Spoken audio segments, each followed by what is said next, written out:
నిన్న గౌరవనీయులు కేసీఆర్ గారు బీఆర్ఎస్ పార్టీ 25 వసంతాల సంబరం జరుపుకుంటున్నటువంటి సందర్భంలో లక్షలాది పార్టీ కుటుంబ సభ్యులందరి మధ్యలో కూడా గంట పైగా ప్రసంగించి అన్ని విషయాలని కూడా స్పర్శించడం జరిగింది.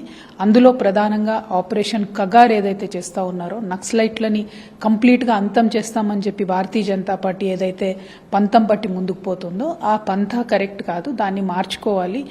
రాజ్యాంగం నిర్దేశించినటువంటి అంశాలలో భాగంగా ప్రజాస్వామ్యబద్ధంగా వారిని చర్చలకు, శాంతి చర్చలకు పిలిచి ఒక సొల్యూషన్ కనుక్కోవచ్చు అని చెప్పి కేసీఆర్ గారు చెప్పడం జరిగింది.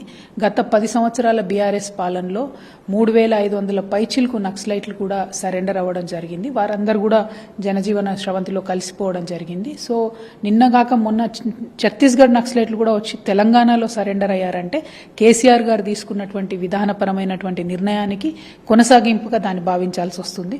ప్రధానంగా ఇవాళ ఛత్తీస్గఢ్లో ఆపరేషన్ కగార్ జరిగే చోట అది నక్సలైట్లు చనిపోయినా, మన పోలీసు వాళ్ళు చనిపోయినా, జవాన్లు చనిపోయినా, ఆదివాసీ మహిళలు కానీ ఆదివాసీ యువజనులు మరణించినా కూడా చనిపోయేదందరూ కూడా మన దేశం వాళ్లే. కాబట్టి ఒక సానుకూలమైనటువంటి వాతావరణంలో కేంద్ర ప్రభుత్వం ఆలోచన చేయాలి, చర్చలకు పిలవాలి. చర్చలకు నక్సలైట్లను పిలిచేటటువంటి క్రమంలో అన్ని రాష్ట్రాలు, ఈ రెడ్ కారిడార్లో ఉన్న అన్ని రాష్ట్రాలు, అక్కడ ఉండేటటువంటి అన్ని పొలిటికల్ పార్టీస్ని కలుపుకుంటే రేపు పొద్దున ఈ సమస్య పునరావృతం కాకుండా ఉండేటటువంటి ఆస్కారం ఉంది. కాబట్టి కేంద్ర ప్రభుత్వం తక్షణమే నక్సలైట్లను చర్చలకు పిలవాలని చెప్పి నేను కోరుతా ఉన్నాను. ఆపరేషన్ కగార్ కూడా నిలిపివేయాలని చెప్పి కూడా కోరుతా ఉన్నాను.